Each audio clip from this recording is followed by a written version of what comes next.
ஒரு வாட்டியாச்சும் பிரெட் இருந்துச்சுன்னா இந்த ரெசிபியை மறக்காமல் ட்ரை பண்ணி பாருங்கள். ரொம்ப ஈஸியான ரெசிபி, செம சாஃப்டாக ஸ்வீட்டாக ஃப்ரிட்ஜில் வச்சு சாப்பிட்டிங்கன்னா சூப்பராக இருக்கும். எப்படி பண்ணலாங்கிறத பார்க்கலாம் வாங்க.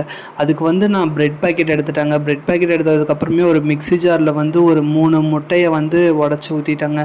நல்லா உடச்சி ஊற்றுனதுக்கப்புறம் ஒரு கொஞ்சமாக ஒரு 3 டேபிள் ஸ்பூன் கிட்ட வந்து சுகர் ஆட் பண்ணிட்டேங்க. சுகர் ஆட் பண்ணதுக்கப்புறமே ஒரு 5 பிரெட்டு கிட்ட வந்து அதில் வந்து 1 பை 1 பிச்சு உள்ளே போட்டேங்க.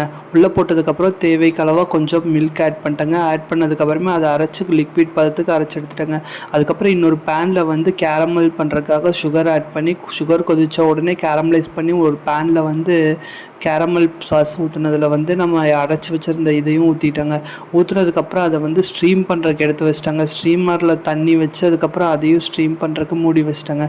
மூடி ஒரு 25 மினிட்ஸில் வந்து ரெடி ஆயிடுச்சுங்க. அதுக்கப்புறம் சைட்லலாம் கட் பண்ணிவிட்டு அதுக்கப்புறம் ரிமூவ் பண்ண ஆரம்பிச்சிட்டேங்க. அப்படியே நான் எடுத்துட்டேங்க. அதுக்கப்புறம் ஒட்டாமல் சூப்பராக வந்துருச்சுங்க. செம்மையாக இருந்துச்சு. அதுக்கப்புறம் நானும் லைட்டாக பீஸ் போட்டு கட் பண்ணிட்டேங்க. அதுக்கப்புறம் டேஸ்ட் பார்த்தேங்க.